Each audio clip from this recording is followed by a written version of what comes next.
माझे पुराण, लेखिका सौ आनंदीबाई कर्वे, भाग 10, पान 69. पुढे चालू. हिंगण्यास परत आल्यावर शंकरची मुंज केली आणि तेथील मुली आणि गावकरी यांना प्रयोजन दिले. त्यानंतर आम्ही गावामध्ये राहायला आलो. नारायण पेठेत गेटाजवळ 102 नंबरच्या घरात 6 रुपये भाडे देऊन जागा घेतली. तिथे दिनू, शंकर आणि नाना हे तिघेही नवीन मराठी आणि न्यू इंग्लिश स्कूलात जाऊ लागले. पुढे भास्कर मोठा होऊन BSc होईपर्यंत एकदा घर बदलले, पण नारायणपेठ काही सोडली नाही. गावात राहायला आल्यावर माझ्या घरी अनेक मुली आश्रयास येत. माझ्या मुलांच्या वयाच्याही काही मुली त्यात होत्या. त्यांना बांगड्या भरायला कासार आला की शंकर, दिनकरसुद्धा मला बांगड्या भर म्हणून हात पुढे करत. हट्ट घेऊन बसत अगदी, आणि मीही तो पुरवीत असे. दिनकर तर झगेही घाली. तो त्याचा पोशाख पाहून मला तर हसूच ये आणि आठवून अजूनही गंमतच वाटते. भास्कर मोठा झाल्यावर तर ताक करणे, भाकऱ्या करणे ही पण कामे करी आणि केव्हा केव्हा दळतही असे. पुढे कॉलेजात असतानासुद्धा जर केव्हा माझे जेवण तयार नसले तर हा भाकरी, ताक वगैरे करत असे. नारायण पेठेत गोडबोले वाड्यात असताना तेथील सर्व गरीब लोकांना मी शक्यतो उपयोगी पडत असे. त्यामुळे मी कोणीतरी फार मोठी आहे असे त्यांना वाटे. मला वाटे कर्वे काही नेहमी घरी नसतात. लहान मोठी मुले घेऊन राहायचं एकटीनं तर आपलं कुणाशी वाकडं नसावं. कोणावर उपकार केले तर काही थोडेच फुकट जातात ते. म्हणून मग मी शेजार पाजारच्या मुलांना, धनगर भोयांना फाटके तुटके कपडे, शिळेपाके अन्न आणि उरलेले ताक नेहमी देत असे. माझ्या घरी खाण्यापिण्याची चैन नसली तरी दूध दुभते भरपूर असे. मी बहुतेक मधून एखादी म्हैस घरात बाळगी, त्यामुळे ताकाला नाही म्हणण्याचा प्रसंग सहसा येत नसे. प्रकरणाचे नाव आहे मुलांचे शिक्षण. आश्रमाची स्थापना झाल्यावर थोड्याच वर्षांनी म्हणजे 1907 साली विद्यालयाची स्थापना झाली. सध्या अनाथ हिंदू महिलाश्रम आहे तिथे पूर्वी जो गोडबोल्यांचा वाडा होता तो डेक्कन एज्युकेशन सोसायटीच्या मालकीचा होता. वाडा फारच मोडकळीला आलेला होता. तेव्हा त्याची दुरुस्ती ठेवण्याच्या कराराने तो विद्यालयाकरता वर्षाचे 1 रुपया भाडे देऊन घेतला होता. तिथेच मी राहण्यास आले. मुलांचे शिक्षण पुरे होईतो मी तिथेच होते. तिथे कुमारिकांना शिक्षण देण्यात येई. कर्वे आणि इतर मदतनीस मंडळी मुष्टीफंड गोळा करत आणि खर्च चालवत. मी स्वतः पुष्कळ दिवस धान्य जमवण्याचे काम केले. काही दिवस मी मुलांचे पाहत असे, पण नंतर माझाही संसार वाढला आणि संस्थेलाही काम करणारी माणसे मिळाली. मग मी काही तिकडे लक्ष घालीनसे झाले. आमचा संसार ठीक चालला होता. मी घरचे करून मुलाबाळांचा अभ्यास करून घेत असे. कर्वे कॉलेजमधनं आले की हिंगण्यास जात आणि तिथं शिकवत. सर्व सुरळीत चालले होते. एवढ्यात कर्व्यांच्या मनात एक मोठी लाट आली. ती ही की आपण कॉलेजच्या कामाचा राजीनामा देऊन सर्व वेळ आश्रमाचेच काम करावे. खर्चाला लागेल तो पैसा इतरांपेक्षा कमी घ्यावा, म्हणजे त्यांना कुरकुर करता येणार नाही. हा त्यांचा विचार मला समजताच मी मात्र त्यांची न रागवता कान उघाडणी केली आणि मी म्हणाले, अहो 20 वर्ष काम झालं की पेन्शन मिळेल आणि शिवाय संस्थेमार्फत उतरवलेली ती 3,000 रुपयांची पॉलिसी पण मिळेल आणि कुटुंबाची थोडी सोय होईल. अर्धच का काम तुम्ही सोडून देता? तुम्हाला ही मानाची भाकरी मिळत असता ती टाकून मला दुःख का देता? तिथे काम करून फावला वेळ खुशाल आश्रमाचं करा. घरातली काही काळजी नको. मी सगळं पाहते. घर सांभाळून मी पण तुम्हाला होईल ती मदत करेन ना. असे होता होता कॉलेजातली 20 वर्ष संपली. आता पेन्शन स्वतः न घेता त्याचा विनियोग न्यू इंग्लिश स्कूलच्या स्टुडंट्स फंडाकडे करावा असा विचार त्यांच्या मनात येऊ लागला. तो माझी कुरकुर झाली सुरू की 20 वर्ष चाकरी करून कमी पगार घेतला, त्यामुळं पैसा नाही, घर नाही, काही नाही. उद्या काम करवत नाहीसे झाल्यावर मी काय करायचं? आपल्या मुलांचं शिक्षण कसं व्हायचं? परंतु 1 वर्षभर त्यांनी पैसे दिलेच. पुढे हा पेन्शन न घेण्याचा विचार त्यांनी सोडला आणि आत्तापर्यंत तरी माझ्या वडील मंडळींच्या आशीर्वादाने माझं सगळं काही अगदी उत्तम चालू आहे. कर्वे हे हिशोबाला चोख खरे, पण पैसा नसेल तर आपल्या मुलाबाळांचे पुढे कसे होईल हा विचार काही त्यांनी कधी केला नाही. एकदा तर त्यांनी स्वतःचा उतरवलेला 5,000 रुपयांचा विमा आश्रमाच्याच नावानं करून दिला. ते मला अगोदर काहीच माहिती नव्हतं. ही बातमी मला वर्तमानपत्रातनं समजली. आपल्याला जरा जास्त पैसा असावा, मुलाबाळांना काही कमी पडू नये, असं कोणत्या आईला नाही बरं वाटणार. पण हे असेच इतरांनाच पैसे देत आणि आपल्या मुलांचा कधी विचारच करत नसत. या गोष्टीचा मला मात्र मनातनं राग येई बरं का. पण काय करायचं, माझ्यावर काही बरा वाईट प्रसंग आला नाही हे माझे महाभाग्य असो किंवा मी अडल्या दुबळ्याला माझ्याकडून होईल तेवढी मदत करते त्याचा मोबदला म्हणून असो, पण आत्तापर्यंत कोणत्याही गोष्टीत कमी पडले नाही हे मात्र खरं. मी जेव्हा कर्वे यांच्याबरोबर पुन्हा लग्न केले ना, तेव्हापासून माझ्या सारखं मनात येईल की आपण हे समाजाच्या विरुद्ध वर्तन केले आहे खरे, पण त्याचा शेवट चांगला होवं म्हणजे झालं. मला सगळ्यात काळजी ही वाटे ती माझ्या मुलांबद्दल. माझं काय कसं पण होईल, पण आपल्या मुलांच्या आयुष्याची माती आपल्यामुळं होऊ नये. कारण त्यावेळी समाज पुनर्विवाहितांच्या मुलांकडे जरा खोचक दृष्टीनेच पाहिजे. जर असे काही इकडे तिकडे झाले की अशांची मुले चांगली कशी होणार, असले उद्गार मला ऐकू येत. मला वाटे माझ्या मुलांना कोणी नावं ठेवू नयेत. त्यांना शिक्षण चांगले मिळाले पाहिजे, त्यांना जगात मानाने राहता आले पाहिजे. कर्व्यांना पैसा काही अफाट मिळत नसे आणि जो काही मिळे तो सुद्धा घरच्यापेक्षा लोकांना आणि संस्थांनाच देत. त्यामुळं माझी घरी फार त्रेधा तिरपीट उडे. पण मग मीही चंगच बांधला होता की काय पडेल ते काम करेन, पण मुलांना वर आणेन. त्यासाठी घरचे एकूण एक काम मीच घरी करी. शिवाय कोणाची बाळणपणे वगैरे करून थोडा बहुत पैसाही मिळेल. तसेच एका श्रीमंत मुलीला आमच्या घरी ठेवली होती. तिचे सर्व करण्याबद्दल मला खर्चाचे पैसे मिळत. ह्या मुलीला प्रथम आश्रमातच ठेवायची होती, कारण कर्वे हे तिचे ट्रस्टी होते. तिच्या वडिलांनी 3 ट्रस्टी नेमले होते, पण इतर दोघांनी ट्रस्टी होण्याचे नाकबूल केल्याने तिची जबाबदारी कर्व्यांवरच आली. ती नेहमी रोगटच असे. तिला कायमचा खोकला होता. तिला हिंगण्यात बरे वाटे ना, तेव्हा कर्वे मला म्हणाले, तू ठेव हिला आपल्यापाशी. मी विचार केला, ही वयात यायला 12-13 वर्ष लागतील. तिची व्यवस्था पाहणाऱ्या ट्रस्टीला वर्षाचे 400 रुपये मिळायचे होते.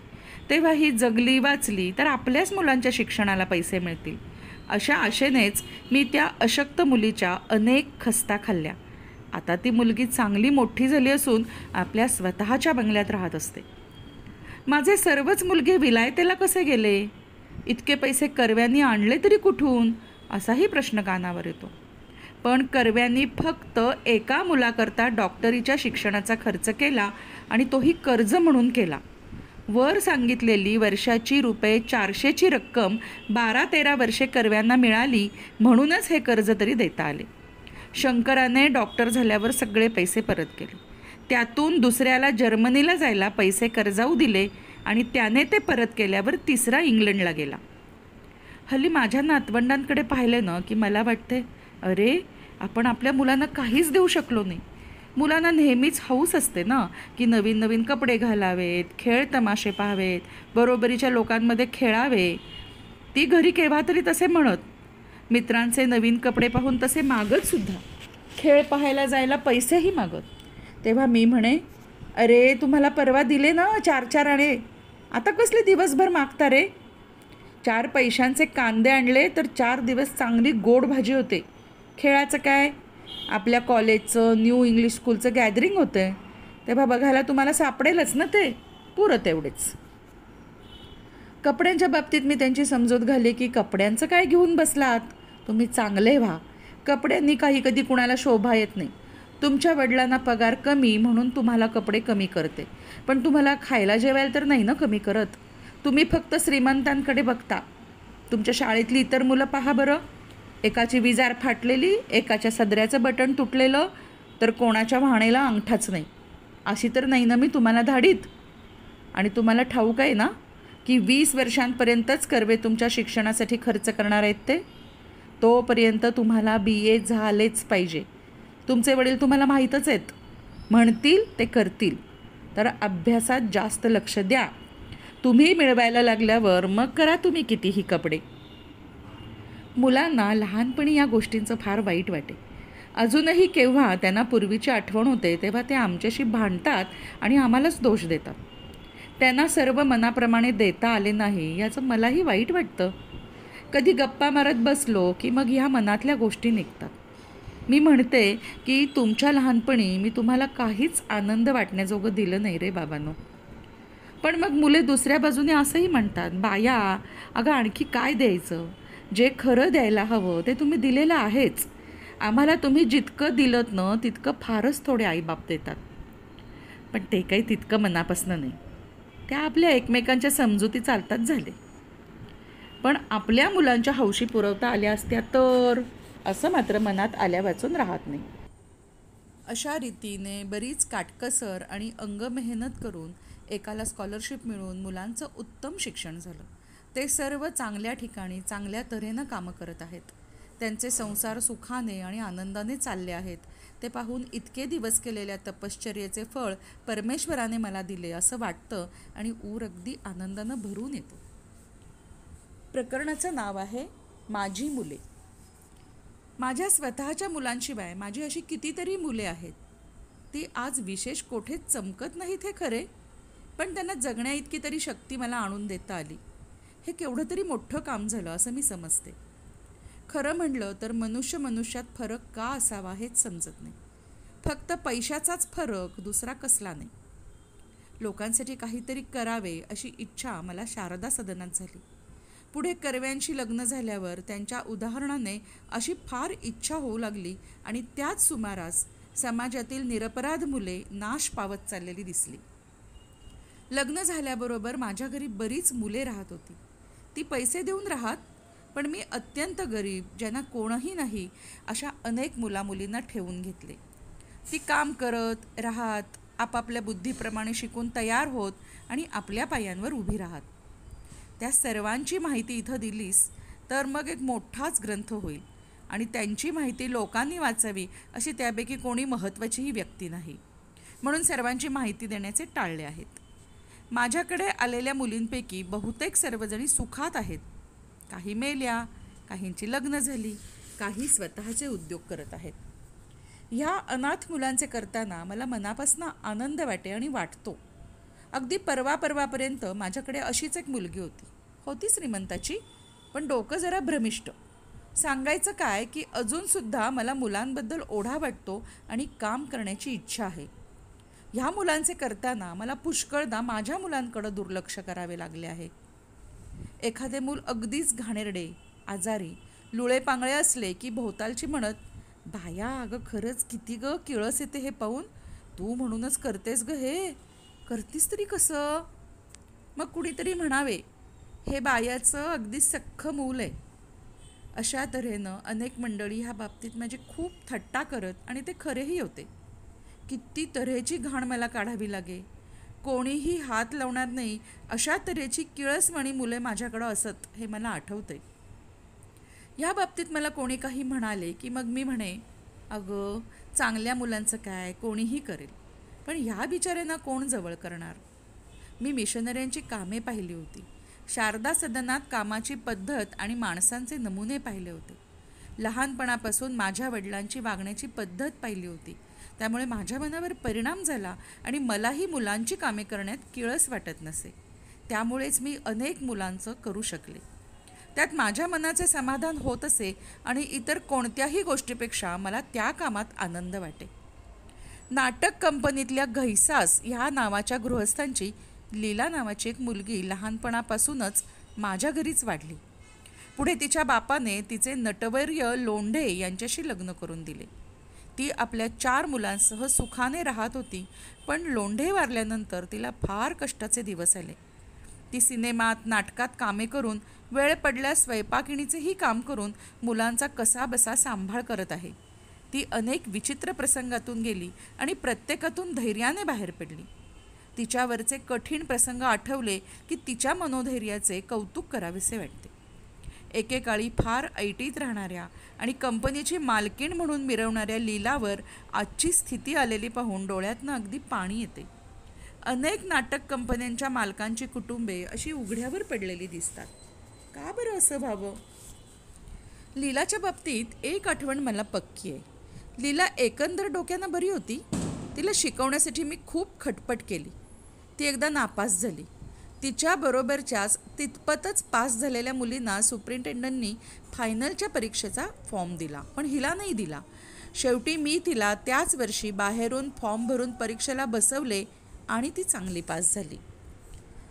बगी कुलकर्णी ह्या दुर्दैवी मुलीची हकीकत फारच वाईट वाटण्याजोगी आहे. एका बाईला 5 मुले होती. त्यातली बगी थोरली. ती मुलगी 6 वर्षांची असताना तिचे लग्न झाले आणि ती लगेच विधवाही झाली.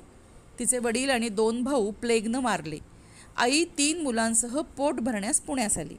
ती बाई कधी कधी माझ्या नजरेस पडे. मी तिला म्हणे, आमच्या आश्रमात विधवांना शिकवतात, तू आपल्या मुलीला तिथे पाठव. तिने मुलीला धाडले, पण 2 मुलांचा सांभाळ करून हिला आश्रमात पाठवणे शक्य नव्हते, म्हणून तिने तिला परत नेले. घरी गेल्यावर या 4ही मंडळींची प्रकृती अमांशाने खराब झाली, इतकी की त्यांना एकमेकांचे काहीच करता येईना. त्यापैकी आई आणि थोरला मुलगा हे दोघेही एकाच अंथरुणावर मेली. त्यांना जाळायला सुद्धा कोणी नाही, म्हणून ते काम बगी आणि तिचा भाऊ ह्यांना करावे लागले. आता या 2 भावंडांना ठेवता का म्हणून कोणाबाईंनी ती माझ्याकडे पाठवली. मुलगा खूप दिवस हगवणीने आजारीच पडला होता, इतका की त्याचे आतडे बाहेर येई. त्याचे नाव विठू. पुढे त्याचे जरा मार्गाला लागले. मग बगी शिकली, फोटो काढू लागली. तिचे लग्न झाले, मूल झाले, पण जरा सुखाचे दिवस येतात तो ती मरूनच गेली. विठू ही काही दिवस माझ्याकडे शिकला आणि मग गेला. आता तो कोल्हापूरला असतो. चाललंय आपलं ठीक त्याचं. क्रमशः पान 77. कृपया माझे हे अभिवाचन आवडल्यास लाईक, शेअर आणि सबस्क्राईब करून बेल आयकॉनचे बटन दाबायला विसरू नका. धन्यवाद.